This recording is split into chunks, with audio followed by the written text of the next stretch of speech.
Welcome back, explorers. I'm David, that's Wesley, and this is the Trailcast. That's right. And today, me and David are on the same page. And what are we talking about today, David? We are talking about who is the Chosen One. Now, the reason I say that today we're on the same page is apparently last week, after we got done recording, David told me that he wasn't expecting us to talk about Mara Jade and all that stuff. Which I distinctly remember talking about it beforehand and saying, hey, or not before we started recording, but the week after. But, that being said, we both have a lot on our plates. We don't remember a whole lot, but we were both on the same page this week. Yeah, basically, this is what we had on the schedule for last week. And then the first, after we recorded the episode that came out on the first, we had talked about doing the wiki episode, and apparently, I'm not saying Wesley didn't mention it, but apparently I did not catch that that's what we were talking about the following week. So, yeah, Miscommunication and just a lot on the mind. But anyways, David, since we are talking about the Chosen One, and I guess some things related to who is the Chosen One, why don't you talk a little bit about that? Well, why don't we first talk about the prophecy in itself? So, yes. Yes. Do you have the full prophecy? Let me pull it up.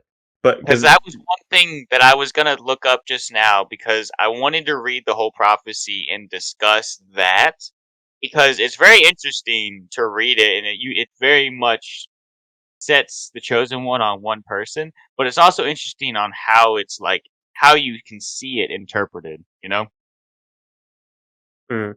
Because so a lot of the well, okay, so they leave it very vague in the movies. Mm-hmm. And there's an episode of Rebels that I want to get to too.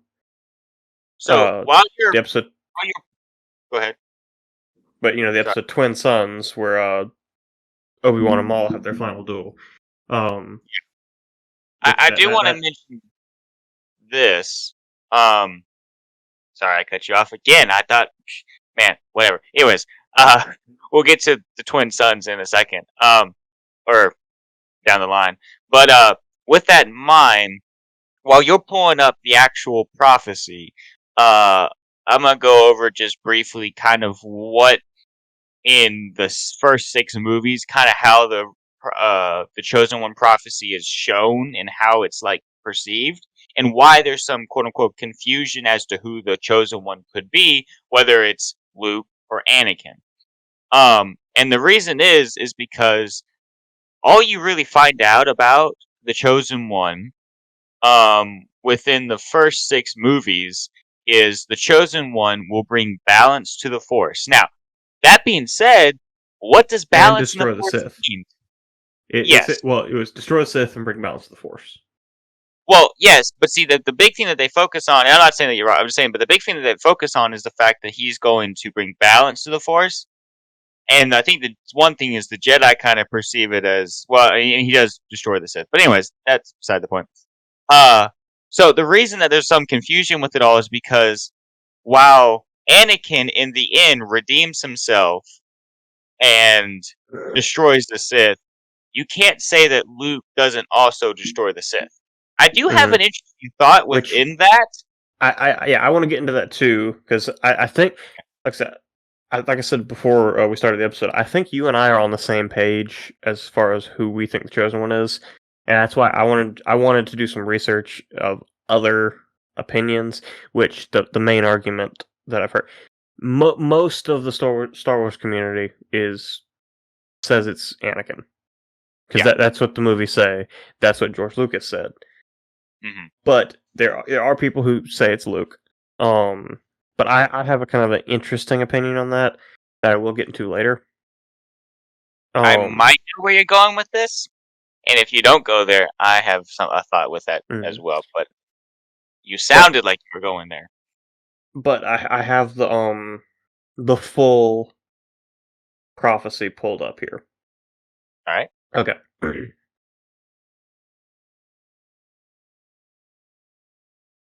Okay. Only through sacrifice of many Jedi will the Order cleanse the sin done to the Nameless. The danger of the past is not past, but sleeps in an egg. When the egg cracks, it will threaten the galaxy entire. Weird phrasing. Uh, when the Force itself sickens, past and future must split and combine. A chosen one shall come, born of no father, and through him will ultimate balance in the Force be restored. Sounds like Yoda wrote it, but Yes. Yes. Um. So there are a couple of things with it, and if we're going to discuss the actual prophecy, I probably should pull it up as well. Where are you reading it from?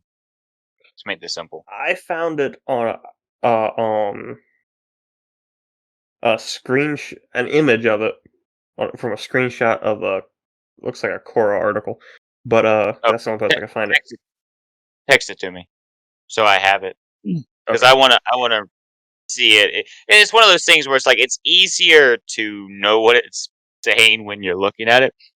Because I've read it recently. I read it yesterday or the day before, whenever. And, like, there are a lot of interesting things in it that, like, you know, this looks like it might come from the might have been from the novelization. well, actually, from what I've heard, the full um, passage of what the prophecy said apparently comes from the Master and Apprentice books. Okay, From what I've because seen. I may be wrong on that, but there's that's what I saw. it's a big body of text. The middle part is the Mm. actual prophecy, but the I was reading Understood. through the text before it and the text after, and it's talking about Qui-Gon. So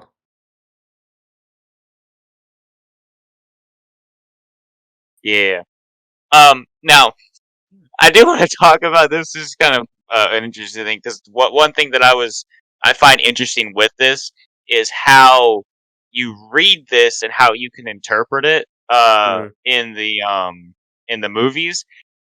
This is all fiction, so obviously this prophecy fits the movies, but it's still interesting to see the parallels and so on. It's not like it was like actually something that happened or was prophesied at some point in time, and then all of a sudden it's this cat over here. She's gonna be screaming this whole.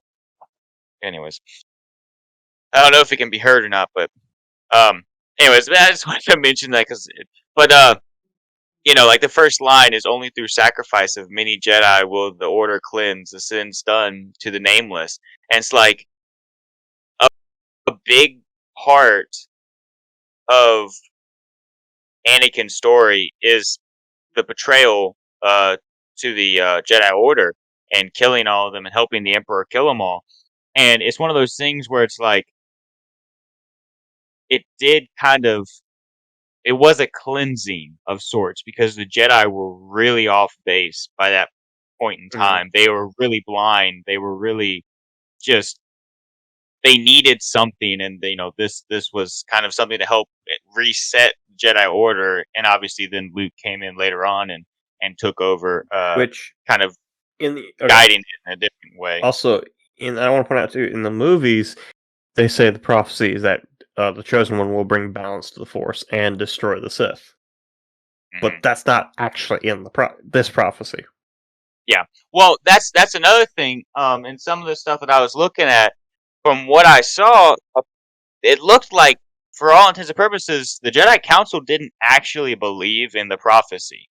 Like Hmm. they knew of it, but they didn't believe it. So when Anakin came along, they were intrigued by it, but them not believing in the chosen one is one of those things where it's like now you can kind of understand why they weren't really taking it as seriously. Like Hmm. Qui-Gon believed in the chosen one. That's why Qui-Gon took Anakin. But since the council does it, now you understand why they put Anakin down. they thought he was too arrogant. They treated him pretty much probably like they would treat any other person. Because, like, they tell him, oh, he's supposed to be the special chosen one, right? Some people do. And then, he gets arrogant, and they're like, oh, okay, well, we got to calm this down. We got to put him down a little bit. And it's like, because they didn't really believe in the chosen one prophecy, and if they did, not fully, it shows it's like, I mean, Yoda even says it, a prophecy misread. If all they were getting from it was balance and the destruction of the Sith, they definitely didn't really read into what the prophecy was saying. Well, because like in those first couple lines. Now, one thing I do want to kind of a disclaimer I want to point out. If this does come from which I'm assuming it does because it looks like from the context I'm getting in the paragraph before and the paragraph after. But if it does come from the Master and Apprentice books, those are not canon anymore. I don't believe so. So this Canon is in my book. they're not in the Disney canon. Yeah. Nobody likes Disney canon anyways. True. But so not technically, in the canon, but it's what we have. We don't have a canon version of it. Yeah. But I do want to talk about this idea of bringing balance to the Force, because if that's what the Chosen One was supposed to do,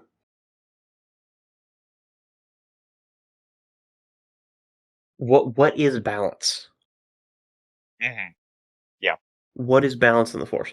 And we did talk about that theory that surfaced when Ahsoka came out. The Ahsoka series came out. That Anakin was the chosen one, and balance meant that he was kind of became this like spiritual guide to Force users, and he had a balance between the light and the dark, because kind of like what we see in episode 5 of Ahsoka. Yeah.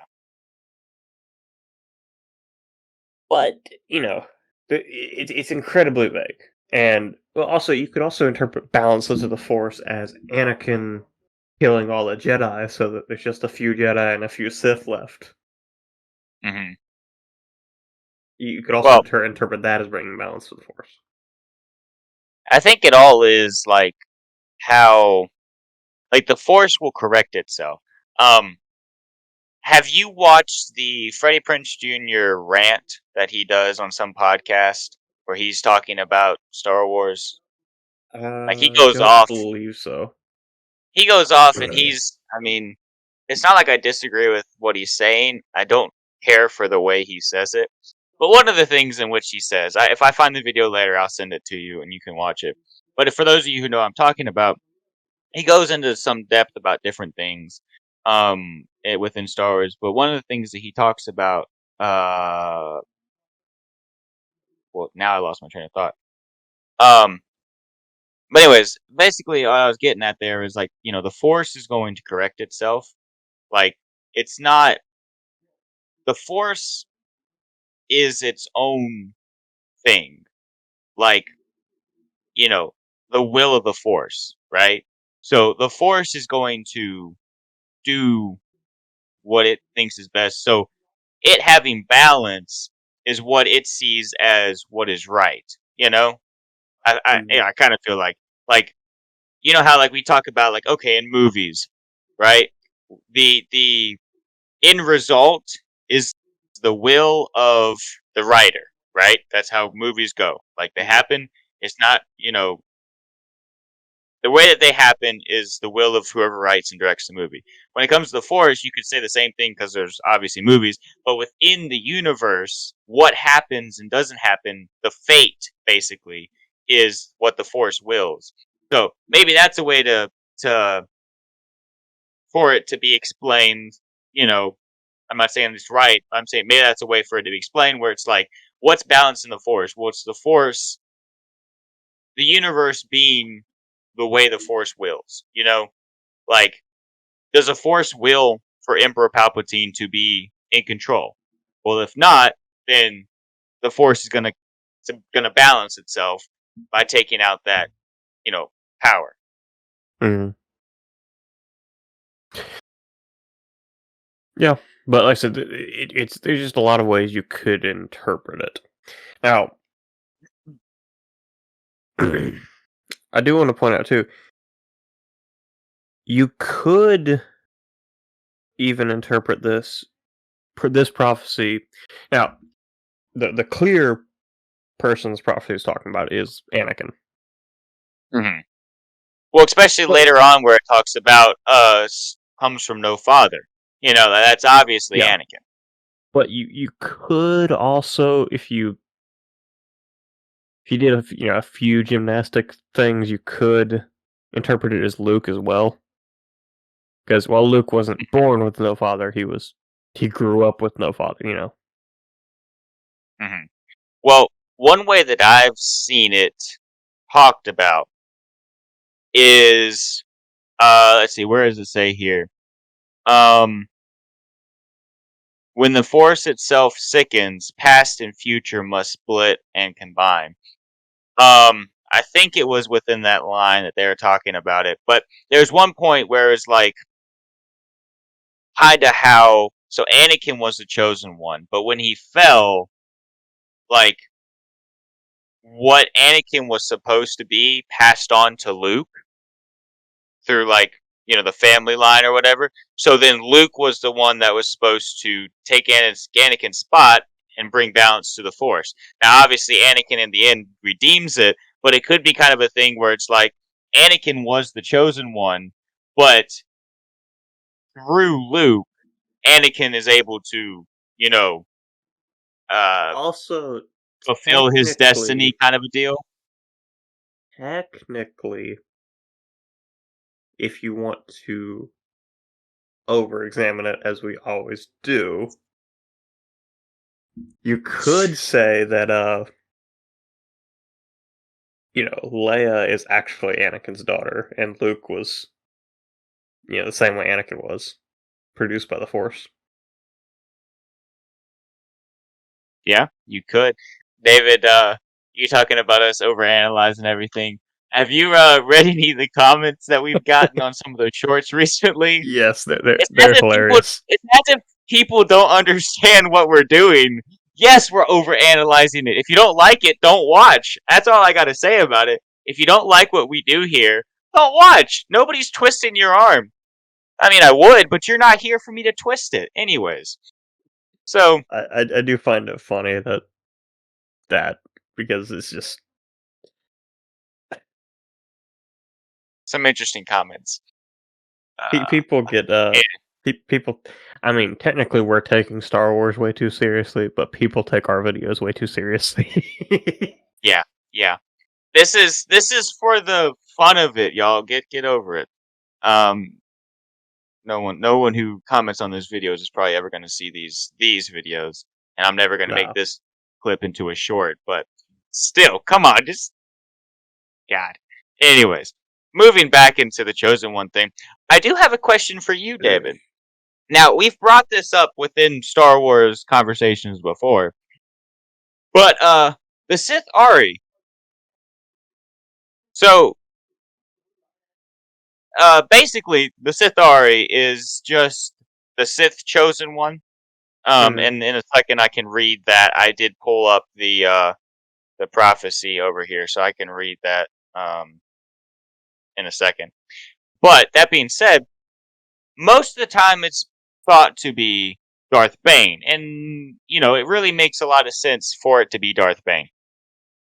However, um, a lot of people also interpret it as maybe being Vader, and where the Sith Ari and the Chosen One are basically one and the same. Now, Mhm. to read that prophecy, let me pull this up real quick.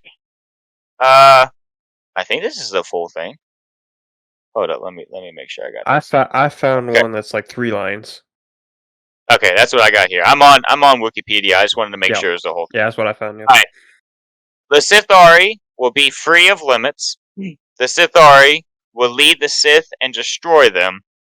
The Sith Ari will raise the Sith from death and make them stronger than before. So, why this can be seen as, or why this is usually seen of Darth Bane, is because he goes and he leads the Sith, but he also destroys them, thus creating the rule of two. And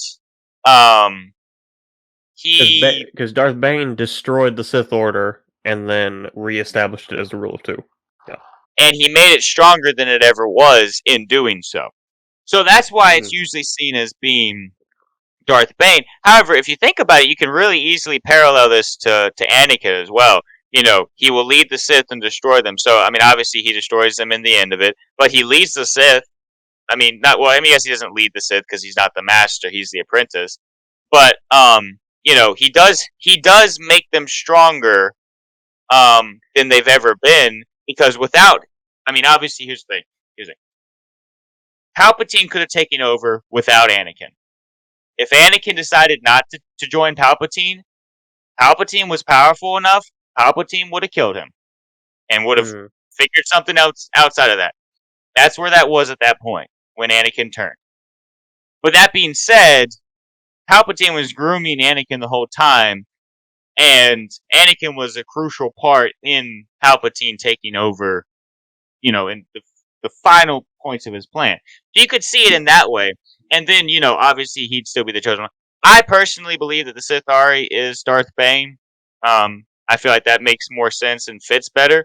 But it is interesting, and it is. I do kind of sense. like the idea of the fact that like both the Jedi and the Sith have this prophecy, and it's the same person. I do like that idea. I do like that idea. It is a nice idea. And you know, like both sides are looking for their prophesied one, their chosen one, you know, and it turns out to be the same person, and it just sets fire to both sides. Yeah, because it doesn't go the way either side thinks it's going to, you know. Exactly. Now, we've talked about Anakin in relation to this, but I do want to get into why a lot of people make an argument for Luke, and we have already delved a little bit into it. Like you said, you know, one of the main points that a lot of people say is that, you know, after Anakin fell, Luke took over the role of the Chosen One. But then there's also the fact of, in the Star Wars Rebels episode Twin Suns, this is the episode where Ezra goes to Tatooine to find Obi-Wan, and Maul follows him. And, you know, of course, Maul attempts to kill Obi-Wan. Obi-Wan ends up killing him. And, you know, Maul has that realization of, oh, this I'm not gonna be able to sum it up as well as Sam Witwer. I don't know why I'm trying, but you know, Maul has this realization of oh, this guy's a Jedi Master. Oh yeah, this guy's a Jedi Master, and he's on guard duty. And then he asks, "Is he the Chosen One?" Referring to Luke, and Obi-Wan says yes.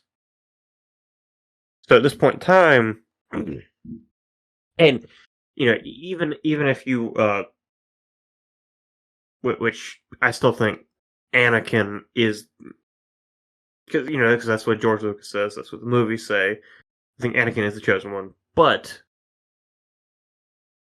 you know, you can still see why Obi-Wan at this point in time thought it was Luke.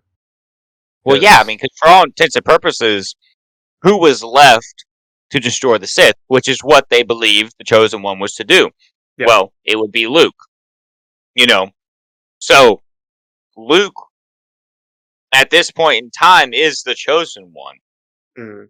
But when it comes to the prophecy, Anakin's still the one to fulfill it. But without Luke, Anakin never fulfills the prophecy. So in a lot of ways, they are really tied together. Which, that's more Anakin, my opinion. I think, like, if you have to assign it to one person, it's Anakin. But I think that Anakin and Luke together fulfilled the prophecy. Well, that's kind of what I was saying. Because Anakin would not have fulfilled the prophecy if it were not for Luke. Yeah, that's kind of what I was saying when I said that like Anakin passed down the Chosen One title essentially to Luke. You know, that's kind of what I was saying through that is because Anakin was supposed to do this. Anakin fell, and I'm not saying that like if you're talking about destiny or whatever, the will of the Force, anything like that. I'm not saying that it wasn't supposed to happen like this. What I'm saying though is like when Anakin fell, he passed on the Chosen One identity to Luke, and through Luke, Anakin is able to fulfill his destiny. It's kind of the way that I see it, through the movies and stuff like that. Yeah, but like I said, you can looking at that episode in Rebels, you can see why. Again, like I said, you can see why Obi Wan thought that because you know he and this was also after the events of Kenobi, which just lends more credibility to this. He Mm-hmm. thought Anakin was gone. There was no Anakin left. So Yeah, even if Anakin had been the chosen one, there wasn't an Anakin Skywalker left. yeah, yeah, exactly. Um, so continuing on the topic of the chosen one, obviously we're staying on topic today. Let's go. We're really getting this thing down. Anyways, um, so another thought within all this is: have you heard of the thing where it talks about how Mace Windu thought he was the chosen one? Yeah, I have heard that. So I really wanted to do more research about this. Um, and when you said you had done research, I was hoping maybe you had done some into this. I found a little article here, and I wanted to skim it, but Is it from Wikipedia? no, this is from Reddit. Wikipedia just had Mace Windu as a title, as a page. But anyways, that being said, like okay, so if without diving into the actual topic of why he thought he was the chosen one or whatever, if you think about it, it makes sense again why Mace Windu so disliked Anakin. You know, if he Mm. thought he was the chosen one, which I don't, there's no evidence for Mace Windu being the chosen one. He could have thought he was the chosen one, Okay. and there could be evidence for the reasoning behind that. But him seeing Anakin and everyone talking about him being the chosen one would really set him on edge if he thought he was the chosen one. Also, one thing that I think is kind of weird about that theory, because I've heard that theory before. One thing I think is kind of weird about that theory is the fact that when Mace Windu was training and like becoming a Jedi, the Sith were thought to be extinct.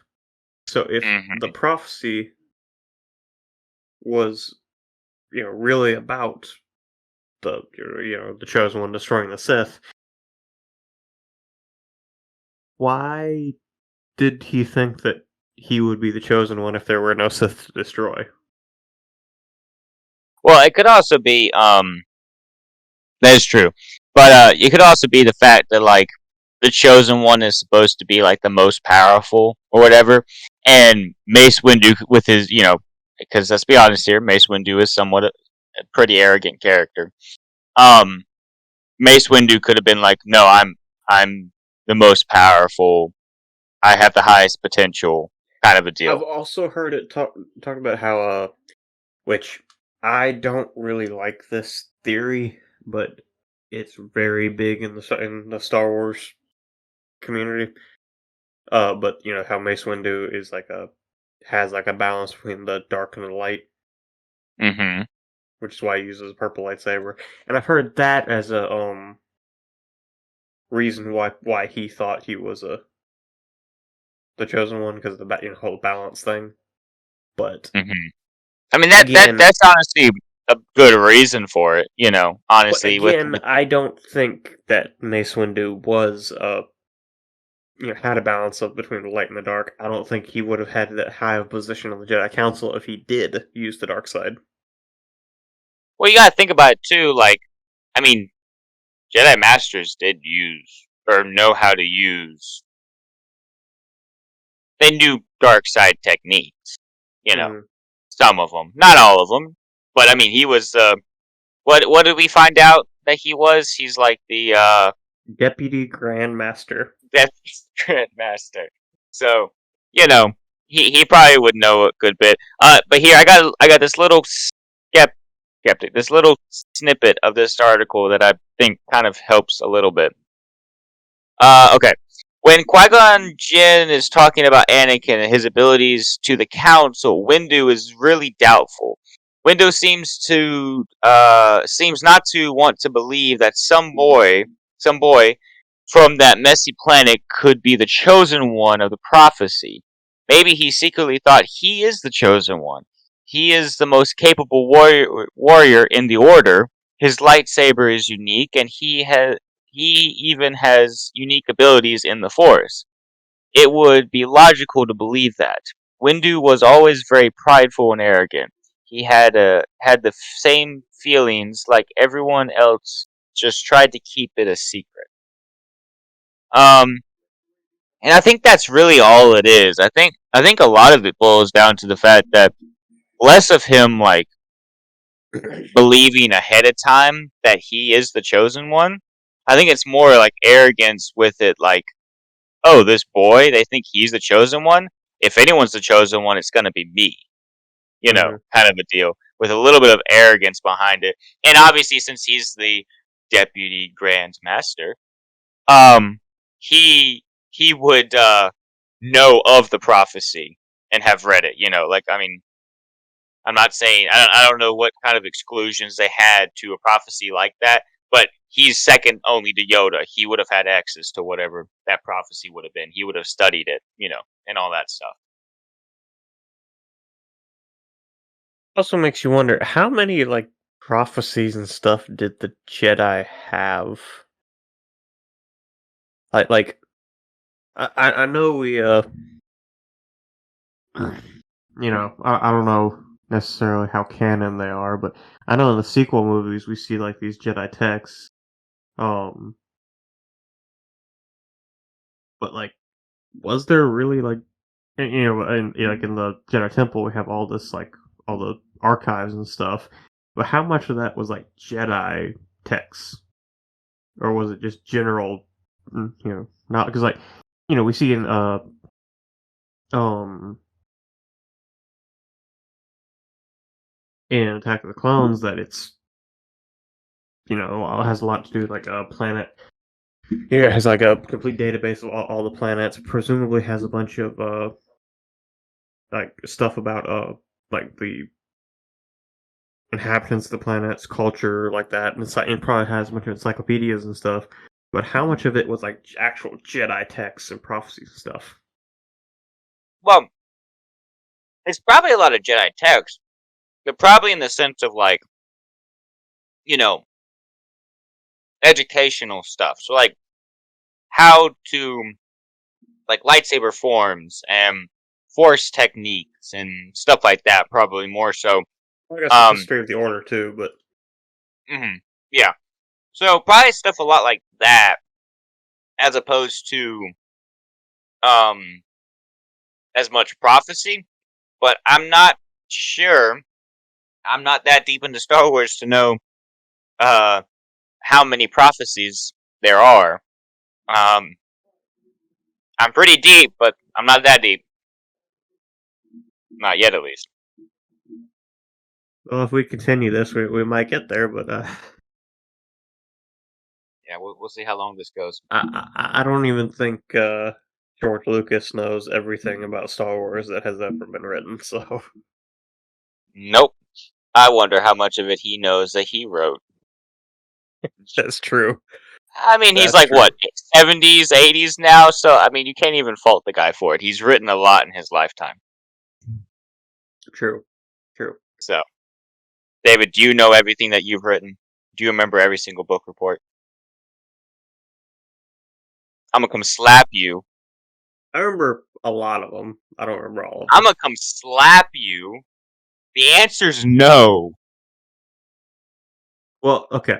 I could probably tell you what I wrote about on most of those. but I definitely could not tell you like how many paragraphs there were, or even what I wrote.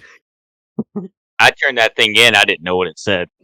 You could probably give me like a middle school book report that I did, and I would not know that it was mine. Have you ever gone? You know those times like where you go to clean out your closet, and then like it turns into a day-long session of going through things that like just like your childhood basically. Yeah. We've all been there, right? Right. Yeah. Have you ever like gone through and found any like old notebooks of stuff that you've written? Like I don't know about you, I'm pretty sure you did. I know I wrote some like short stories when I was growing up. I went through and like I remember this years ago going through my closet and finding some of these things and just sitting there and reading it. And I was like, hey, this is a pretty good story. Oh wait, I wrote this. It was like one of those things where it's like I wasn't like, oh yeah, I remember writing this. It was like, oh, what happens next? Yeah. I forget. Which I that's one thing have like the brain capacity of a pea. that's one thing like I've actually been able to go back and watch some of our videos back from when we did the sketches, Yeah. and I've actually been able to laugh at some of them because like after we produced those, I didn't find those funny just because we spent a lot of time on them, and I know you spent even more time editing them. We'd sit there laughing at the joke for probably the course of the day. So by the time the video came out, it wouldn't be funny anymore. Yeah. The time has passed. Yeah, Sarah's talked about that. She says she'll go back and watch some of those other ones. I'd like to get back to doing that sometime. Those were fun to do, and I honestly, looking back at them, we were getting better at them. Not best, but getting better. Anyways, Well, here we are. I'm not going to pretend like those were really good or even really all that funny, but hey, if nothing else, I feel like the aspect of them being stupid was funny. yes. Those were very much so just a compilation of our stupidity. Yes, yeah. We had a lot more to go. These are honestly a compilation of our stupidity as well. We just have a little more information stacked up in it. Yeah, we're actually talking about it, but yeah, we definitely show our stupidity in this too. Yeah. I feel like it doesn't come through as much as it should for the simple reason of we're not in person. If we could get in person, I think it'd be pretty good. We were actually doing pretty good when we were in person. Yeah, honestly, I think those are some of our better ones that we've done because the chemistry's there. There's no chemistry going through a screen. Well, so. we didn't know how to talk. We didn't really know how to talk on a podcast. I feel like if we Well, I went felt back like to that, I felt like we've already gotten past that part just because we had been doing a year of true. skits. We knew how to talk, but True. not to get too far off topic. I don't even know what to talk about when it comes to the Chosen One anymore. I mean, it's Anakin. It's not that hard. There's not really much debate. Okay, like we said, you could debate that it's Luke, but I also feel like it's a thing where, like, I mean, like, I've already given my premise. But if you're gonna say it's Luke, the only reason you're saying it's Luke is because without Luke, Anakin doesn't turn to the light side, and he doesn't fulfill his destiny. You talked about it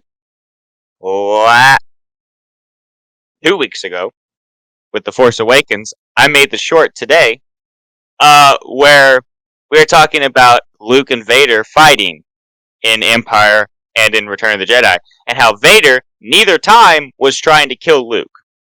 Mm-hmm. Now, Vader's intentions may have changed between Episode 5 and Episode 6, but neither time did he want to kill Luke, and that was a weakness of Vader's. And in Episode 6, he was holding back because there was still good in him. And a lot of it led back to Luke. That good would probably not be there. Now, Luke or Vader would have been probably dissatisfied, but that's the way of the Sith. He would have been dissatisfied as the Emperor's second, but that's the way of the Sith. Eventually, Vader was supposed to at least try to take over and try and kill the Emperor. but without Luke, his humanity would have never come back. So it's a very much a balancing act. Yeah. They're both kind of the chosen one, but the one to fulfill the prophecy is Anakin. Yeah. Yeah. Anakin, like I said, if you were to, like I said, I think that Luke and Anakin both fulfilled the prophecy, but if you have to put it on someone, it's obviously Anakin. Yes. Yes. But I do think it's funny how the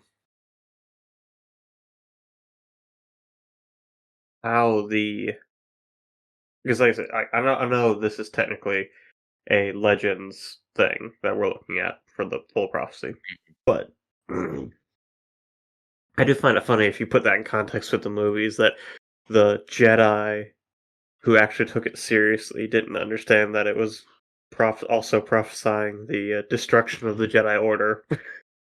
Mm-hmm. Yeah. Well, it's always interesting. You go back to the quote from Yoda, and it's like, a prophecy misread is a line, and it's like, yeah, you kind of misread the prophecy because you weren't thinking he's going to bring balance to the Force in the way of he's going to kill the Sith that you know of at this point in time. Count Dooku, obviously, I think at that point in time he had already killed, but you're still trying to find out this mysterious Sith Lord. And, you're thinking, oh, he's going to take out that person.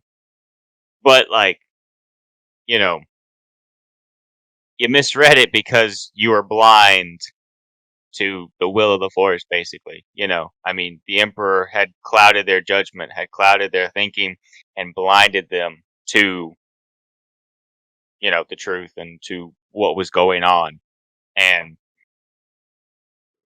they weren't going to be able to interpret it the right way. Yeah, but well, then again, the Jedi Order had a lot of problems. I mean, for starters, they built their temple on a old Sith. Was it an old Sith temple or an old Sith? What was it? It was some Just kind of underground. Sith monument or something. Yeah. Yeah. To suppress it? No, that's not how that works. That's not how the Force works.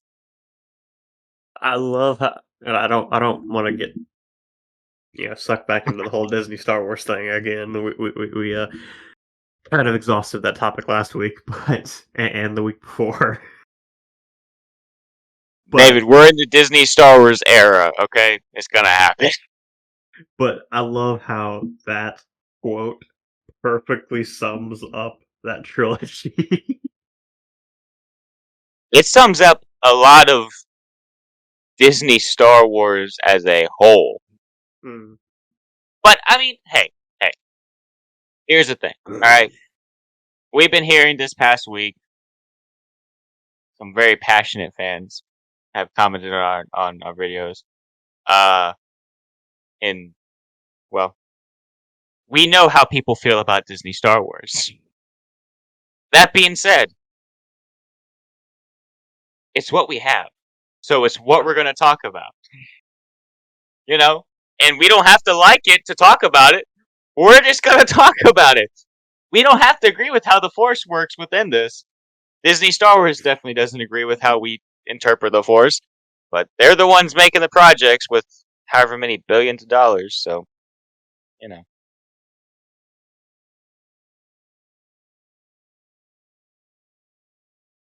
Um, so, Yeah, like a lot of these, a lot of these comments are very long-winded. On the shorts that we've gotten are very long-winded, yeah, and a lot of them are very, passionate fans. And most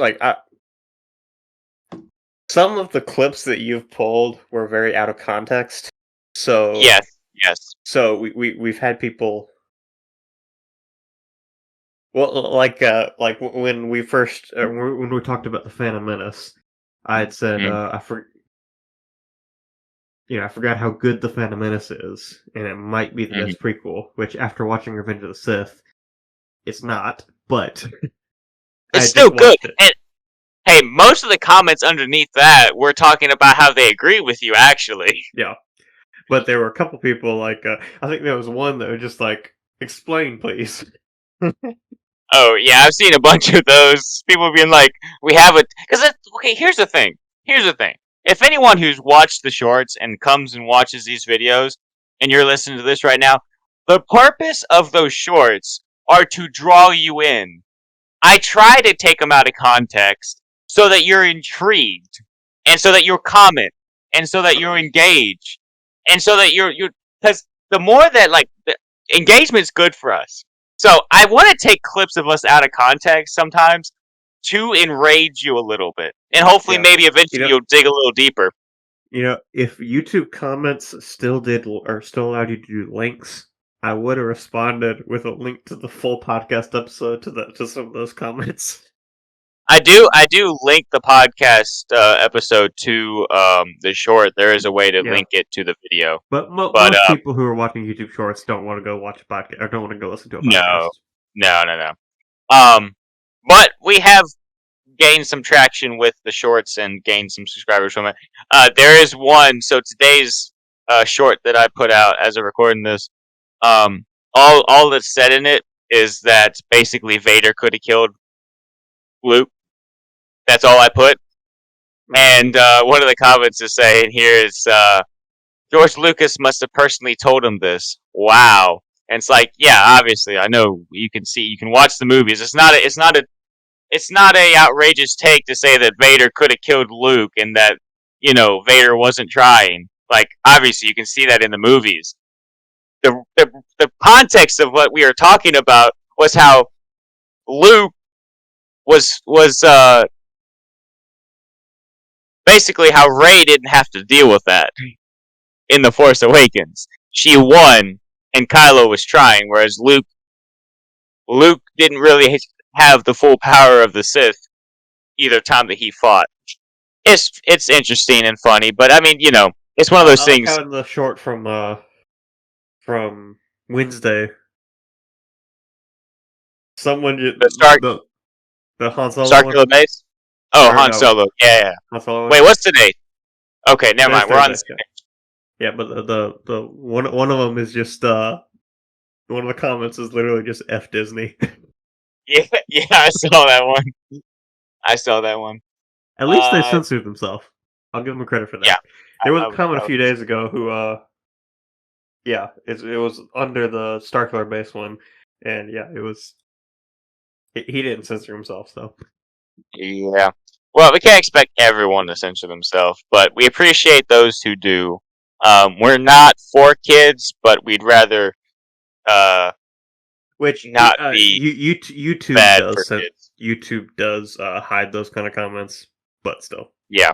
But we can see them, but most people you have to go and kid brain. Yeah. I got a kid brain.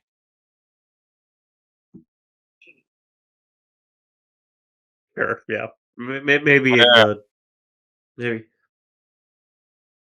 kid brain. Yeah, maybe in the developmental stages, yeah. But yeah, I've actually been kind of impressed. We're not even talking about the Chosen One anymore, so. Well, I don't even know what we have to talk about the Chosen One. I mean, blah, blah, blah. We've exhausted the whole topic. Yeah, but we have gotten some pretty good engagement from those shorts. Yeah, shorts are. It kind of sucks because YouTube is going the way of shorts to copy TikTok. And it will make things harder for kind of what we're doing here. But the ability to use shorts is nice. I mean, it is what it is. But yeah, shorts are the way things are going, and it's kind of why. I mean, YouTube is changing for sure. Speaking of YouTube changing, did you see Matt Pat is leaving? Yeah, so why don't we just go ahead and jump into what's new with you, and we'll talk about this kind of stuff.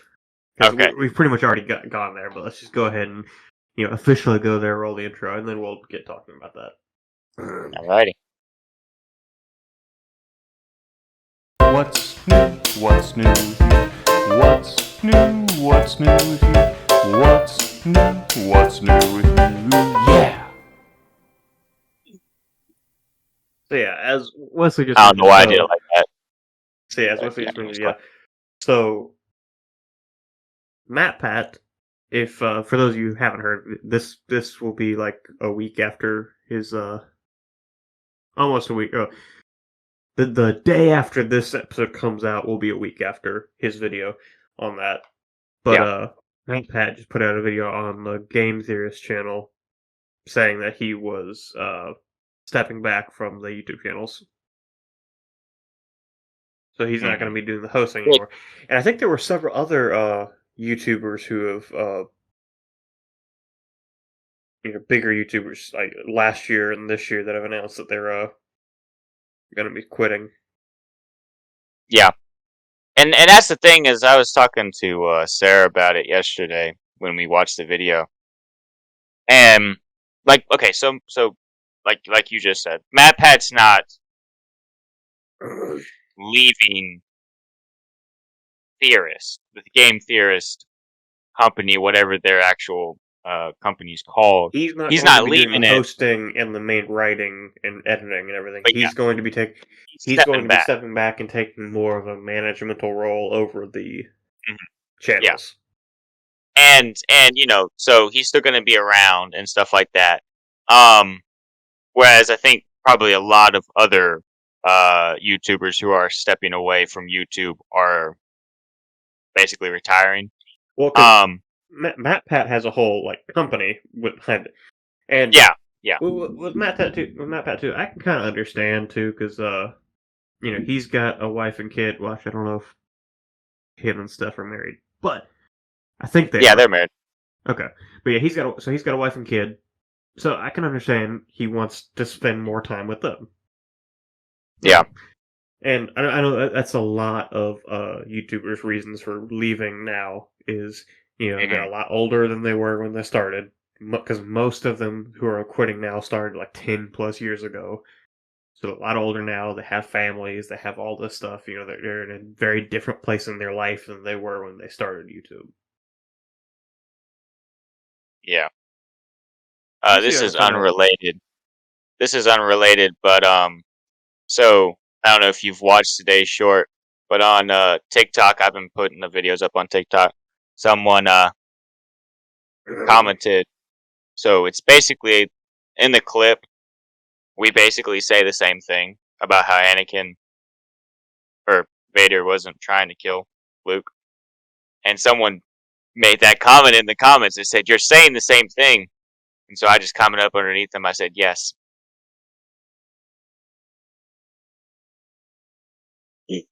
I'm agreeing with them. Yeah. We're saying the same thing. I just thought it was kind of funny. Anyways, but I was talking to Sarah about it yesterday when we were watching the video, and it's like it's weird because Matt Pat's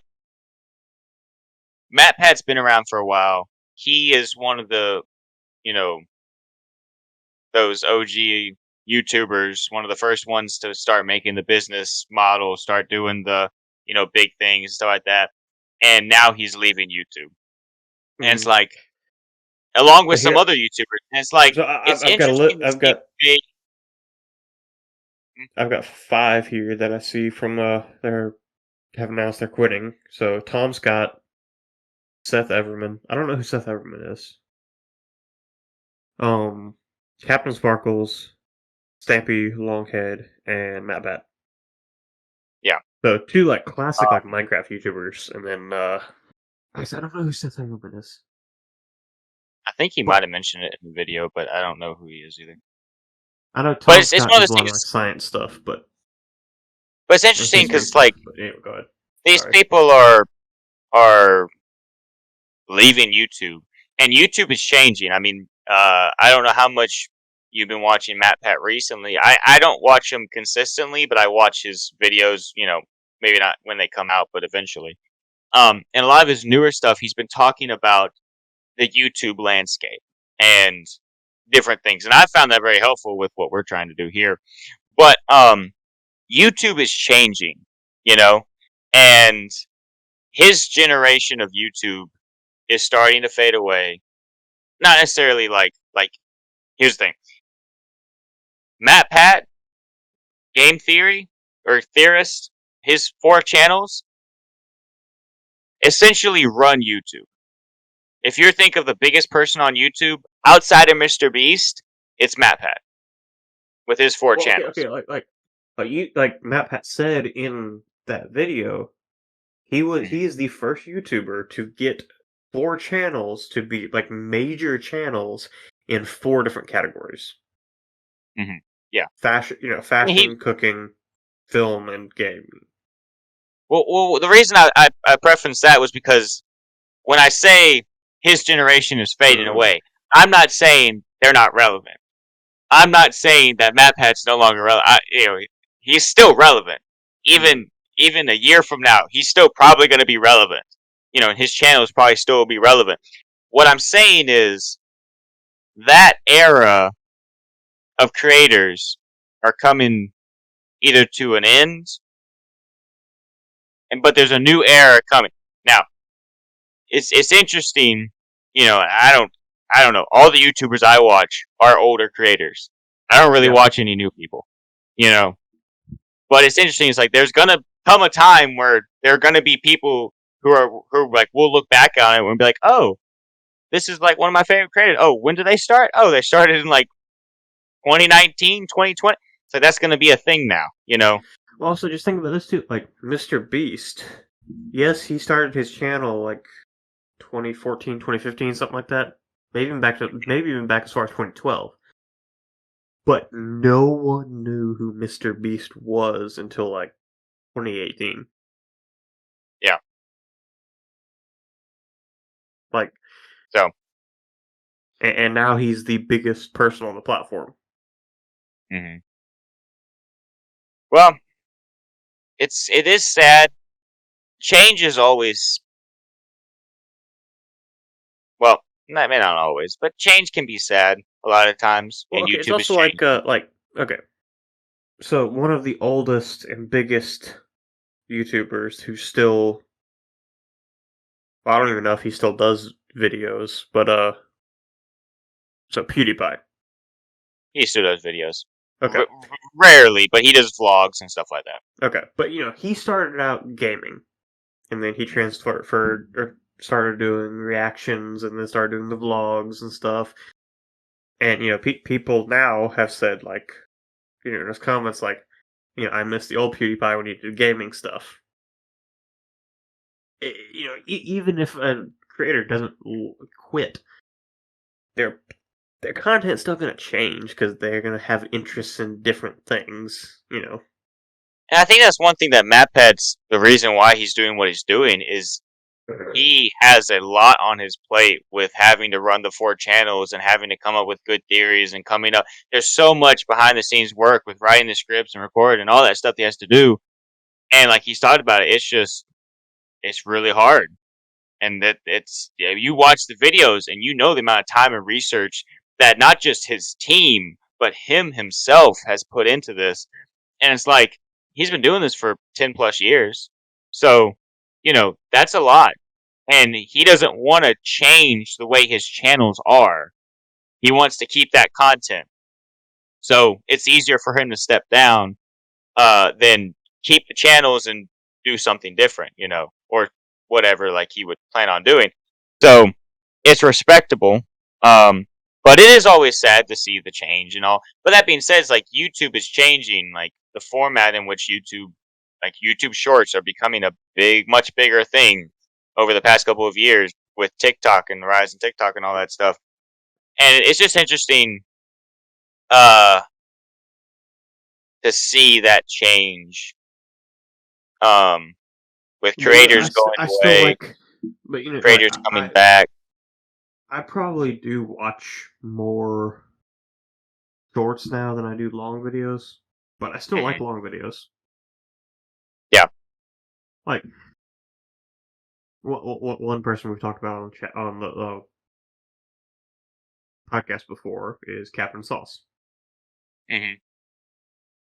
and he has not officially quit YouTube, but he pretty much only uploads like 2 or 3 or 4 times a year. Yeah. But I really like his videos because I think they're hilarious. Yeah. I mean, you've talked about before. It's not even that you're interested in the game he's playing. It's him. It's the commentary that he provides to a game that makes it funny. Yeah. He plays some And out of pocket games. And then when you get like an indie game that is just so mind-numbingly stupid, combined with his commentary, it makes it hilarious. Yes. Yes. Me and Sarah have been watching through a bunch of his Tabs videos recently, and those are always funny. Yeah. So. Yeah. But. Yeah. It's. I also remember back like there's always going to be this kind of thing happening on YouTube though. Like I remember back well, not really a YouTube channel, specifically a YouTube channel, but one channel we watched a lot of was Studio C, and that's actually a sketch comedy show, like an actual show, but the entire cast quit and went and did their own thing. They do still, it's JK Studios. They still do some sketch comedy, but they also do some like actual shows and stuff. But I'm going back and watching those old Studio C skits. Yeah, it's weird. Actually, have been doing that a lot recently. Going back and watching some of those, because they did a lot of those compilations like 4 or 5 years ago from a lot of their like original stuff.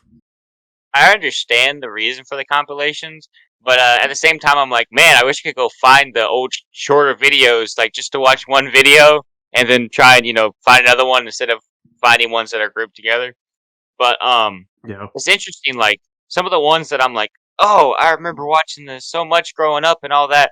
I watch now and I'm like, why does it say that was like 10 years ago? Yeah, I was surprised at that too. Like I remember some videos that I'm like, I remember this coming out, and they're like 8, 9 years ago. I'm like, what? Yeah, it's weird to go back and look at those and like, I know I'm not old, but that makes me feel old. I've said this before on the podcast. It's like, it's not that we're old, but for us, we're in our early 20s. David, we're turning 22 this year. Okay, that's weird. I'm having a baby this year. That's I'm over that. Okay, that's gonna happen. I processed that. 22, I haven't processed being 22 this year. Anyways, that being said, like this is kind of the first time in our lives that we can look back 10 years and we can really remember what was going on. Yeah. But also, okay, one thing too, like in detail. It's kind of weird. Yeah, it is. But also, I think one thing that makes it feel so, like, for that kind of thing, makes it feel like we're really old is because we were one of the first, like, really internet generations. Yeah. Like, there's all the TikTok kids now, but, we started watching YouTube back in, like, back about, 10, 12 years ago. Yeah. And so now, like, looking back at that, I'm just like, that. Yeah, I can remember these things being big, this stuff coming out. Matt Pat has been on YouTube since I think probably 2010, 2011, somewhere in there. Yeah, sounds about right. Early 2010s, somewhere in there. I've probably been watching. I started watching Film Theory first, but I've been watching that channel since like 2012. maybe whenever it started, he started uploading the channel. I know that was his second channel, but probably since around the time that he started making those videos too, I've been watching. So I've been watching this guy for the 10 plus years that he's been making YouTube videos, and to now see him go like PewDiePie. I didn't really watch PewDiePie until more recently. Sarah watched him, and so I started watching him. So it wasn't like him fading off, out of YouTube isn't as big of a deal because I didn't really grow up watching him. But like YouTubers like MatPat, I mean, even like Rhett and Link, and people like that, Studio C, to see them change and fade away and stuff like that it's really weird because, I mean, like you said, we grew up with them. We were the first YouTube generation, that's the word. I mean, we were a little later just because we were young. Yeah. But still, we're on the back half of that YouTube generation. But still, the ones that grew up with it. But still, at this point, we've been watching YouTubers for 10 plus years. Mm-hmm. It's just crazy to, Yeah, I mean, okay. People talk about it like, oh, they're just a YouTuber. But to you and I, a lot of times, they're just a celebrity. Because what we watch on YouTube and then what we watch on TV isn't always that distinguished. I mean, it is, obviously. But it's because they're both just forms of entertainment that we watch and we know people get money for, it's we just kind of lump it all. I know, at least I do. Sometimes I just lump them all into the same net. So the same little group over here. And so it's YouTubers, celebrities, they're all the same. And it's different, and a lot of it probably has to do with the fact that we've been watching them since we were, real young. And yeah, and I just looking back, I remember these, getting into some of these videos and finding some of these channels, and it's just really weird to go back and here I'm actually looking at YouTube right now. So I know one that you and your brothers got me and my sisters on was Blimey Cow. They used to have some really, really funny videos. And they've changed their format some. And some of those videos, I remember those videos coming out. They're 12 years old now, and it's weird. But just looking at even a channel that's not even really that old. The one I've mentioned before on the podcast, Hello Future Me. I just scrolled back to the first video of his that I watched, and that was 7 years ago. David, what were we doing 7 years ago? I mean, we started this channel now. Why did we start it 7 years ago? 7 years ago. So 7 years ago, we were 14. Mr. B started a channel. He was around 14. He's not that much older than us, David. He's 23, 24. Yeah, I know. We could have. I also forget how young he is. Yeah. Because he is really young. Act like it. He might be 25 now. He might be 25, but that's still not old. That's still pretty young. Well, compared to the other big YouTubers, PewDiePie's probably around 40. Markiplier. Apparently, MatPat's 37. When did that happen? Yeah, MatPat's closing in on 40. Markiplier's probably around 40. Markiplier looks a little older. Yeah, but still, most of the big YouTube guys are, 30s to 40. Well, it takes a while to get going on YouTube. I mean, you talk about that. I mean, Rhett and Link, they're in their 40s. They're pushing 50. Yeah, Rhett and Link, you talk about a channel that's changed. GMM is not the same. I can't watch modern GMM. It's just not. Nah, it's some of their older style, some of their older games that they play on some of the newer videos I've watched, and those are okay. but just some of the gags that they have in it, I don't care for, and it takes me out of the video. But as a whole, yeah, I don't watch much of their news. I also don't like their format of like a lot of the videos. They'll get up and go to that set on the side, and they're not at the desk the whole time. I don't know, something about that just feels off to me. I don't mind the like shuffleboard game. That one's fun. I've liked the cornhole game that they've introduced maybe in the past year or so. I don't remember when they did that. But like some of my favorite ones, and they did one recently. Put that in quotes. With like the international dart game. I do like dart those. Game's fun, but those are fun.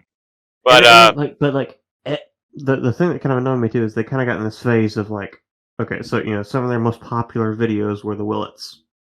So for a while they did nothing but food. Yeah. And that kind, but presumably they probably still have a pretty good, decent sized audience, but I doubt it's the same size audience that that's the same audience that they originally had. I don't even think I'm subscribed to them anymore. Well, I mean, you think about it, and I was talking about MatPat, talking a lot about the YouTube analytics and more stuff in the past year with some of his videos. He's mentioned this before. We're going to a style with shorts where, and with having so much content to watch, where you don't know the person who creates the product, and you don't know what your friend's seen. So, like, what you've seen and what I've seen aren't the same because YouTube, TikTok, Instagram are all programmed to give us what we want to see. Because there's so much content out there, even if we're kind of similar, we probably won't see the same thing. Now, Instagram's a little different because we subscribe to the same, follow, some of the same accounts, and that's kind of a little easier. I mean, same with YouTube and TikTok, but because it's like they're pushing, the algorithm is not just, when we talk about the algorithm, it's not a matter of, it's what people want to watch. Probably only like of the YouTube Shorts that I've seen that I watch. Probably only, or like when I'm scrolling through YouTube Shorts, probably only 10 to 15% of the YouTube Shorts that I see are actually from people I'm subscribed to. It might even be lower. Well, that being said, like, it's one of those things where there's no, I don't know. It's just the way that social media is grown and changed is really weird, and in a lot of ways, it's kind of sad. The way that, again, this is all not new with me. I'm regurgitating things from a MatPat video that I cannot remember the name of. I think it was on his Film Theory channel.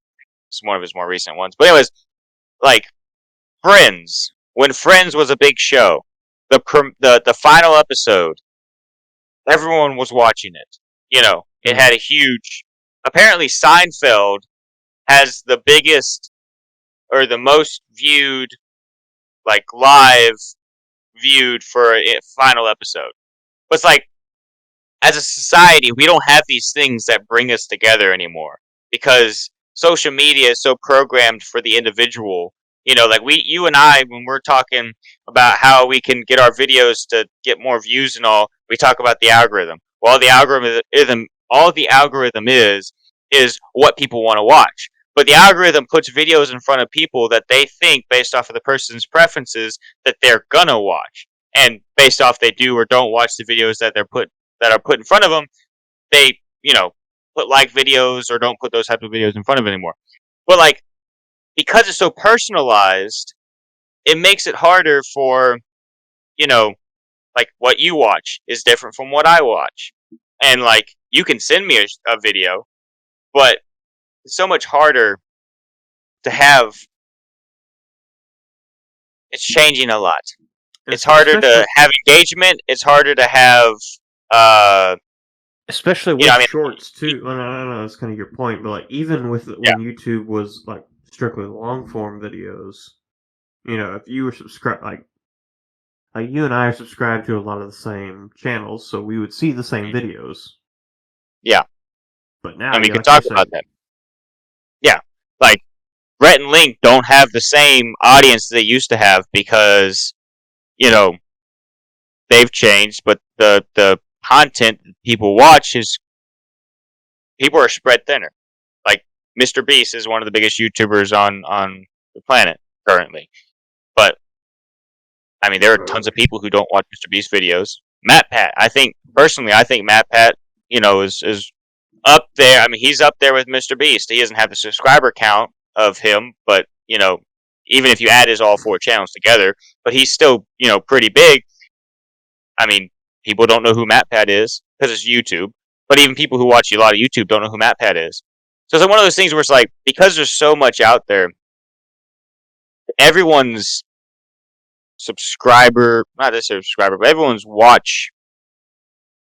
watching amount of people who watch views, I guess. The amount of people watching a specific video is so much smaller because there's so much more out there. Like there's a reason that like big YouTubers like GMM have declined. Not just because their content has changed. A lot of the reason they've changed is because they've probably had some decline. mm, You know. well, like one channel that's actually changed a lot that I actually still like. I like their newer videos, and I also like their older videos too. But they've changed a lot. Is Dude Perfect? Yes. I Dude do like Perfect, Dude Perfect. because they've had to adapt from because used to they were strictly uh trick shots. Then they Mm-hmm. started doing the stereotype videos, the skits, and then they've recently. Well, I say recently. It's probably that show is probably like 4 or 5 years old at this point, but they recently started doing overtime, Mm-hmm. and so like it's Good thing. The good thing. Go ahead. it's kind of interesting seeing like their their channel is kind of focused now more about them more so than about the trick shots. Mm-hmm. Well, it's kind of interesting too. Like you're saying, it's like the change that they've had has been gradual. Like if you started watching Dude Perfect for the trick shots and you've It's just been still there watching though. what they upload, well, yeah. But what I'm saying is like if you've been watching for the trick shots and you just like kept watching, you kind of blink and you miss it, and next thing you know, maybe there's no more trick shots, and you're just watching overtime videos, and you know, like Overtime and one that I battles really and all like this stuff. Yeah. battles, and like the clue battle that was really cool that they did there Oh because yeah. it was a gradual thing. Like they were making like they'd upload a trick shot video one week, and then the next week they'd be uploading a overtime or a battle video. It's like they gradually, so it's like it was part of their brand because they've been doing bits and pieces of it for a while. Plus, another thing with that is that, like, in all honesty, I think anyone who's a Dude Perfect fan doesn't care what they put out as long as the Dude Perfect team is putting it out because they like them. And that's Well, because what they've really been it's focusing their on, because like their personality. even with the trick shots are cool, but it's the energy that they bring to those videos is what makes them do perfect videos. Which I was watching one of their videos the other day, and Sarah kind of looked at me and frowned, and I was like, "What's up?" And she was like, "I don't really like them." I was like, "Why don't you like Dude Perfect?" And she was like, "I just don't like how obnoxious they are." And I was like, "That's the point. That's the point of." I was like, "Plus, you also got to think about the fact that, like, sure, they are obnoxious, and you can't even say that they're not outside of their trick shot videos. But when it comes to the trick shot videos, you got to understand the fact that like they might spend days on that one shot. For them to actually get it, it's I would go out of my mind too. Like anyone would. But Most introverted person would go out of their mind. But also, their celebrations are what made them famous. Yeah. So, like even in the videos, they're gonna be obnoxious because that's what they're known for. Mm-hmm. It's the values that they've created for themselves on YouTube. Which I don't even think. But I mean, they are obnoxious. But I don't even really think I just like their energy because yeah, they have a lot of energy. I find, I mean, they're funny. They're entertaining, and it might just be because their energy is really good. But I don't know. It's not for everyone. I do find it funny when our family talks about them dude perfect guys. Because one of our younger cousins, Scott, watches them, and so like Mamaw and Papaw will start talking about them and stuff like that. And it's what I think is crazy is the fact that Dude Perfect literally started as a group of college friends in a backyard, and now they have their own amusement park. Yeah, I mean, hey. They've been doing this for a long time, so you keep doing it long enough. And I mean, thinking too is like they were on YouTube at that time where they just randomly uploaded a video because why not? And then came back the next day and it had a couple 100,000 views, a lot of views for whatever YouTube was at that point. That's kind of what YouTube was. That was back when a random video would just go viral for no reason. Yeah. Yeah, and I mean that's kind of just what YouTube was. You uploaded a video, and all of a sudden, a lot of people have seen it. It's just what it was, and then they've taken off from then. And hey, I'm not upset about it. I'm glad that they did what they did because I like their content. So, and if you've liked this content, why not like the video and comment down below why you like it? I mean, we've been babbling on for past hour, so tell us why you like it, and if you've really enjoyed it, why not subscribe to the channel, because then you'll never miss a video from us. Anyways, well, David, we are well, okay, but we could be, but I was going to say we are in What's New With You, so aside from Matt Pat leaving, which is not new with either one of us, what's new with you? I started school this week. Me too. I hate this. Well, okay. It wasn't that bad. Because well, we're actually I know last week we said we were going to record this on Tuesday, but we're actually recording this on Thursday because we had some stuff going on Tuesday, or I did, and you might have because it was your idea to reschedule. I was just gonna say about an hour later, but anyway, than we normally record. But anyway, because Monday I had class, then Tuesday that is annoying. We had bad weather, so they canceled class. Yeah. I'm like, okay, for a thunderstorm that wasn't really that bad. Actually, it wasn't even a thunderstorm; it was just rain and wind. And then my professor for the class on Wednesday also canceled for I don't know. I'm assuming he had a reason, so I'm just like, okay, I start back for one day and then I get 2 days off. I'm just like, I'm actually ready to get back into a normal schedule. David, that's not annoying. That's called lucky. Got your words mixed up. I know English is hard. So remember, I just got ahead in my online classes, class. Yeah. I'm only taking one online class this semester, so. All mine are online, so we'll see how that goes. It wasn't too bad, but obviously first week we'll see how it goes from here. Now, are you doing asynchronous classes, or are you doing virtual? Do you have to get on Zoom and attend class? No, not virtual. I was trying to figure out how to say the words you said beforehand. I know what they are. I just no, it's not virtual. I it's at my own pace. Well, not my own pace, but you get what I'm saying. Like I don't have a specific time to be on. I just have assignments to do within the week. You just have due dates. Yeah, Yeah. it fits really good with my schedule because uh, well, no, that's not even true. I don't have a life. I have a busy life, but like not a life in a life sense, but like a life in like I live life and I do things and stuff happens and I have to take care of them. You have a Does that busy make alive time.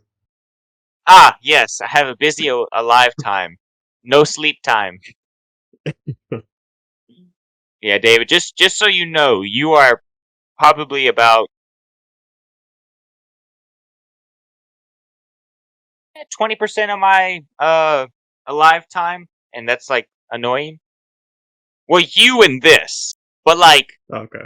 part of the reason that I worry about it and I do it is because of you. Not in a bad way, but like you hold me accountable to do this stuff.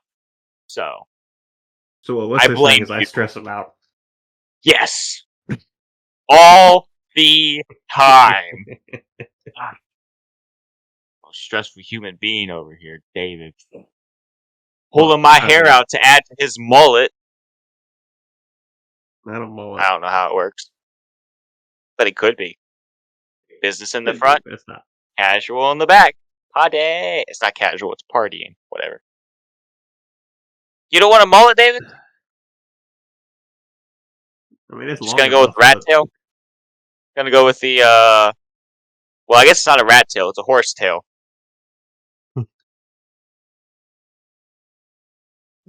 Have you cut it? Like, how many times have you cut it since you started growing it? I've trimmed it a couple times, but I have not gotten an actual haircut in what year is it? 2024. Don't So ask like, me. Oh, it's at the bottom of my computer here. It says 2024. 2024. so like 4 years. Dang. I also haven't been Uh, clean shaven in like 4 years or five yeah. years or Now, let maybe me ask 6. this. And I understand the facial hair. Actually, I don't really. I understand any of it if you know what? No.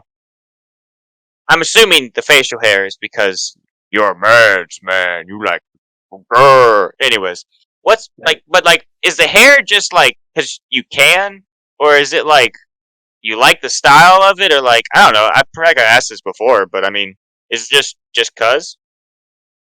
Pretty much, yeah. Okay, because I mean, when I grew my hair out, it was kind of well, it was partially just cause. It was partially because everyone was telling me to cut it, so I was like, no. So you know, I feel like everyone stopped telling you because you've had it for 4 years. So you know, Mm. but I Well, also I feel like mean, your family doesn't care. It's more the family. yeah, yeah, So my family cares. Anyways, we'll leave our family troubles at the door. yeah. Well, but I mean, I've been playing. I've been playing Lego Batman, David. you've been playing Lego Batman. Yeah, so I found out over the holidays. I checked out my parents' Wii, which I grew up playing on the Wii. So all the Lego games that I played growing up were on the Wii. And I found out. I think I was only like 50% completed on the Wii Lego Batman, the first Lego Batman game. I have since moving out and getting my Xbox, I've gotten Lego Batman on my Xbox. I was at like 65% completed on that. So now I'm just going to 100% complete it. But I was kind of shocked because I was like, I thought I played this a lot more growing up. I guess I didn't Back really on do the much of so anything. back on the PlayStation 2. So you had a Wii growing up. I had a PlayStation 2. Or well, me and my brothers had a PlayStation 2. Yeah. So I had Lego Batman on the PlayStation 2. Mine, that was the closest one I ever got to 100%ing. I was like 96%. I Oh had wow. one mini kit left and like one or two bricks left. That was it. But the reason I didn't 100% it was because the one mini kit was on this level where you know like the slides in Lego games sometimes, and then you have to break Yeah. like the certain things. So it was on one of Mhm. those. And this was before Lego games had the save and exit thing. So you literally had to, and it was at the very end of the level. So you literally had to play the entire level and then do this thing perfectly to unlock this mini kit. That's the Yeah. only one I didn't. That's the Well, only one I I have did the not get. it's not a flawless method, but what I do, and because I only want to play the level once, I go through it. I've already played through the whole game, so I have free play unlocked on all of them. So I just started with the first set of missions, and I'm almost finished with it. But I start with that, and I play through the level free play, and I go through the whole entire room. I destroy everything. I build everything. I make sure that I haven't missed anything. And so far, I've only played, I think, 4 or 5 levels like that. And so far, with that, I think only 2 of the levels I've actually gotten through and gotten everything. I don't know how I miss things, but somehow I still miss things. I had to look them up on Some YouTube to be things like, in Lego, where is this? some things in Lego games are very well hidden. Yeah, a little too. I'm Like, like, this is a kid's game. I'm playing it. I must be stupid. Don't answer. I know. Anyways. like I was playing Lego Lord of the Rings, and I know you were telling me about that last week. Your troubles with that, but I may never touch that game again. I think I'm like on the Xbox. I'm like 80%, something like that, or maybe 85%. So I'm close, but it's just you get to a point where those last couple things is just a grind to finish because in Lego Lord of the Rings you have all the mithril blocks, and then you have to craft items out of them to 100% the game. So you have to I'm find all the not. mithril blocks and then all the blueprints to craft the items. I may not be completing Lego Lord of the Rings. I'll complete the other ones though. I did also find out that my Lego Star Wars, which I've completed, I thought that was the closest I had ever gotten to 100% completing the game. Unless I deleted the save file that I had from going up, this one was only at like 50%. I swear I've done more than that. I But think the one we had for Lego Star Wars 2, because we never had the complete saga on PS2. I don't even know if the complete saga was on PS2. hmm, It might have just been PS3. Don't I could be wrong about that, but I think it was just PS3. Anyway, either way, on y'all didn't have it. yeah, either way we didn't have it. But Lego Star Wars 2, we were very close to that one as well. We were like 85 to 90% on that one. One I do actually want to go get the old original Lego Star Wars and Lego Star Wars 2 because of the hub worlds that they have. I'd like to, and there are a little bit Because differences in the games. the hub world on Lego Star Wars, like the first one, was the uh cafe on Coruscant. Dexter's Diner, yeah, Dexter's Diner. Yeah, or right, the diner, yeah. yeah. And then the hub world for Lego Star Wars 2 was the Mos Eisley Cantina, but it was different than the one in the Complete Saga. And from what I've seen, I think it's bigger. Really? Yeah, well, okay.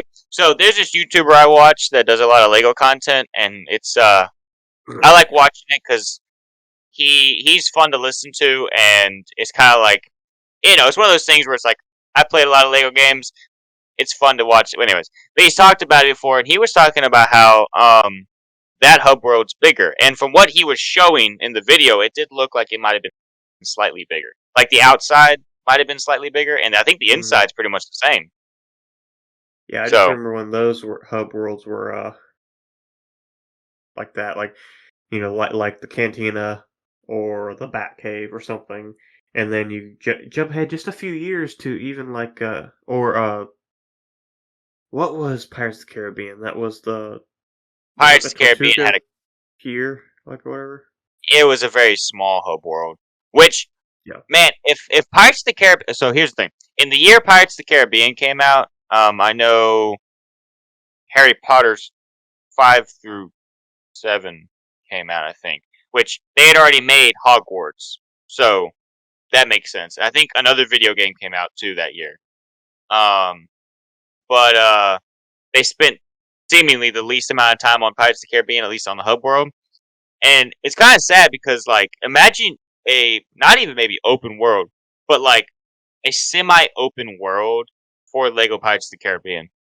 Like if it had been Port Royal or Tortuga, like the city, that would be awesome. Yeah. But it's literally Like, just the dock with the ship. Yeah, there's a part of me that really would like to see an updated version of Lego Pirates of the Caribbean. I think that's it. I think that'd be all I would want to see a new version of. But then there's also a part of me that I'm like, I don't really care too much for the way that the new Lego games are made. I really felt like playing through the Lego Star Wars Skywalker saga. I really felt like there was a lack of emphasis on the puzzle design. And it probably had a lot to do with the fact that they were really focused on the world building of it and the open worldness of it. But I feel like there's less to it. Like, there's less puzzling to it, you know? Mm. Like, I may be missing that. I haven't played through I haven't completed the whole thing, visited all the worlds. I think last one I finished was Force Awakens. So I've only played up to that. So I played most of it. But it's like, it just didn't seem like there was... It's short. It seems less involved. It's more about the open world, which is okay. But, like, playing through, I just recently, like I was talking about on the podcast, I've recently finished Lego City Undercover. That is a huge, massive open world, right? Mm-hmm. And the level design and the attention to the way that the level design's made and the puzzles in the level design, that was a fun game to play through. And I'm looking forward to, after that, going through the open world. Same with Lego Batman 2. That one had a huge open world and a lot to do in the open world, but the level design and the gameplay through it was still good. So it's like they didn't have to completely just fixate on the level or the open world for Star Wars Skywalker Saga. I know there's a lot of things behind the scenes that I've heard about with the development of that game, and don't overwork your workers for stuff like this, and don't underpay them. But when you're making a product like this, if you've done it in the past, anyways. Or the fact that Lego Lord of the Rings, the hub is literally all of Middle Earth. Yeah. So it's not like, or at least all of Middle Earth that we see in the movies. Yeah, and then you got like Lego Harry Potter, where it's like the hub is Hogwarts, and I think in one of them you can go to Diagon Alley and maybe some other places or whatever. But it's like you can have some really good levels and really good story in a Lego game, as well as have a great hub world. And I feel like they were really just focusing on that hub world for Star Wars Skywalker Saga. The whole point of that game, I think, is just the ability to explore multiple worlds. Which some of those worlds are pretty big. There's a lot of them. Like Coruscant is huge. Yeah, because Coruscant is like 5 or 6 different maps. Mm-hmm. Yeah, you can go to different, and they're pretty big maps. Like, if I'm thinking, I think like all of Camino is like one of the maps for Coruscant. Yeah, because like you can go to the Jedi Temple, the Senate, the Undercity somewhere in there. The Undercity, there's like a market area or whatever. Like there's a lot to it. Yeah, there's a lot to it. I mean, it's really cool, but I don't know. I just didn't. I played through the levels to get through the levels. This is basically it. I did think it had some good. The duels were good, like the boss fights were good. But other than that, yeah, it was very lacking with puzzles and the That's really why I like Lego games, is mm, because of the gameplay. The yeah, puzzles is a huge part of that. because like okay, like I want to start playing like some of the Dark Souls games because like I like that kind of boss fight, like boss fights like that. So that's why I like the boss fights in. I mean, they were easier, but they had some amount of complexity. Mm-hmm. You had to know some kind of combos and stuff, but it still wasn't really all that impressive. So you're gonna start playing some of the Dark Souls. You're gonna try and get me to do that.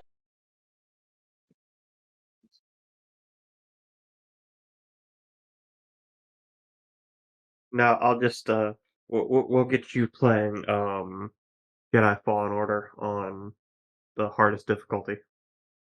I already played it on Master. No, we're gonna do Grandmaster. Yeah, well, Well, hey, Actually, let me get I should probably do that before I get into Dark Souls. probably. What I need to do is I need to start on. I probably should go to Jedi Knight. Play through it on that. Then play Master. Then I'll be ready for dying a bunch on Grandmaster. But I need to play this all back to back to back to back. Because that's like when I played Tears of the Kingdom. I got to the point where I was going and fighting the like really hard enemies just for fun, just because I could. Like the Lionels and stuff. I literally looked up where on the map in Tears of the Kingdom Lionels were, just so I could fight them because of all the parrying and stuff that you had to do to fight them. I still got it. I didn't really like fighting the Now there aren't the Lionels are in Breath of the Wild too, but I didn't really like they added a new enemy in Tears of the Kingdom that was something called a Gleeok, which is basically a dragon, like an elemental dragon. I didn't really like fighting those as much because it was more involved with the bow than the actual like parrying with the sword and stuff. But I did kill a couple of those too, which actually you probably won't remember this by the time you actually play Tears of the Kingdom, but you want to kill a Lionel before you try to fight a Gleeok, because Gleeoks have 3 heads, and you need to use tracking arrows to hit all 3 heads, but you need a triple shot bow, and the easiest way to get those is to kill a Lionel. You do realize, and obviously you said that I wouldn't remember this, and you're right, because I still have to get through Ocarina. Then I'm probably going to play Majora's Mask. Then I'm going to, well, depending on what I can get my hands on, then I'm probably just going to end up playing Breath of the Wild and then Tears of the Kingdom. I am only probably less than a quarter of the way through Breath of the Wild, or what am I talking about? Ocarina. So, every once in a while, I'll get home from work, and I think even yesterday, Sarah was like, "You want to play some Ocarina?" Because she likes watching me play through it and all. I feel like I do provide some really good commentary. Maybe she should video it one of these days, and you should watch it. But anyways, but she likes because she's played through it before, and so she likes watching me play through it as one does. And usually I tell her no, because I'm not in the mood to think. And it is a thinking game. It is a thinking game. I mean, you do have to do puzzles and figure things out. And currently, I'm in some Jabba Jabba's whale belly something. Jabba Jabba's belly, yep. Yeah. I'm so confused. I don't even know. I literally think I'm going a different way, and the next thing I know, I'm in the same spot, and I'm like, what? I don't. I'm tired of this. I feel very much in the same way about the game where I'm at currently in Ocarina that I do about Lego Lord of the Rings. I've done the same thing 4 times, and I don't know why I haven't completed it yet, but it's stupid. So I'm kind of tired. I've kind of wanted to go through and play all of the Elder Scrolls games Mhm. because I have all of them. But the first three, so I think the first two, when you get a quest, there's nothing that tells you what the quest is that you have. You just have to remember it and then go do it. And there's Mhm. also no quest markers, so you don't even know where you're supposed to go for the quest. I'll Like tell you how. even the main story, you don't even know where you're supposed to go. So I'm just like, I hate that. I'm gonna That get lost. have I talked to you about that on the podcast, or have I even talked to you about this before? Where like I was telling Sarah how like it's annoying playing through Ocarina because the way that it is you basically have to mess around and figure it out as opposed to like a puzzle being laid before you and you solving it. Like it's essentially what you were saying there. It's like you don't like there obviously is a much easier path than what you just described, but I feel very much in the same way of playing through this because it's like I'll walk in a room and they'll be like, all right, this is what you're supposed to do. And I'm like, how am I supposed to figure that out? You didn't get you misplaced two of the three important puzzle pieces. Like, I don't know what I'm doing here. Mm. It gets very annoying because I think stumble across success and then I feel stupid for not figuring out, but like I don't know how I'm supposed to figure it out. I'm actually not sure how open world the original Elder Scrolls is. The first one. Mm-hmm. I do know from the second one on they are open world because the second one is actually procedurally generated. So Oh. it is like there are places you can go, but like if you just pick a direction and walk, you can just keep on walking indefinitely. Kind Huh. of impressive for how old that game is. Yeah. That is the thing. It's like sometimes we look back at old games and it's like this was pretty good for its time. I mean, okay, go back and look at the graphics. It's a 3D game with 2D graphics. If you see gameplay of it, you'll know what I'm talking about. But Mm-hmm. still kind of impressive for the time. Yeah. Do you remember those like plug it and play it things? Think. I know what you're talking about, So yeah. some of those that had 3D games in them, that's essentially what the Mm-hmm. first two Elder Scrolls games looked like. Okay. I think I know what you're talking about. Yeah. But like I said, I know they're like coming up on 30 years old now. yeah, talking about that, some plug it and play it games, like we had this one that you'd plug in and it had like this little racing game. It had a couple other games on it, but it had this little motorcycle game. And it would you'd have to shift around and it get faster and faster and faster as you go. And you had to dodge the cars and basically zip in and out of traffic. No wonder our generation is so bad at driving. Anyways, So it was but it Temple had like Run. little yeah, I guess. It was really fun though. And it had like an Xbox style controller. And I think I really like playing. I like playing the game. Like me and Taylor played it a lot. Taylor, if you're listening to this, text me when you listen to this and tell me if you remember what I'm talking about. You should, because I think mom and dad still have it. Um, but we used to play it a lot. But I think one reason why I really, really liked it was because the controller was in the shape of what kind of reminded me of like a PlayStation controller or Xbox controller. And I was like, oh, cool. It's like I have an Xbox or a PlayStation because, all we had was a Wii because my parents didn't think. So your parents, PlayStation made sense. For my family, they were only going to get one console and it was going to be a Wii because neither one of my sisters really cared to play PlayStation or Xbox. So I got stuck with the Wii. So I had to use this plug it and play a game to make it feel like I had one. Uh-huh. It was Well, blue. you got an Xbox at one point, but Yeah, I forget. I mean, now I probably had it for close to 10 years, which is weird. Yep. But we've been recording for close to 2 hours now, so we should probably go ahead and wrap it up because I know we've been trying to keep it a little bit shorter than. Yeah, this was supposed to be an hour and a half. Yeah, we got sidetracked. We didn't even talk about the chosen one for an hour. So who's the chosen one? Luke Skywalker. Me. Case closed. David's the chosen one. We're all doomed. Alright. Well, explorers, that's about all the time we have for today. We hoped you enjoyed this week's mess of a video. Let us know a spot in the comments down below, or you can DM us on Instagram at DownTheRabbitTrailYT.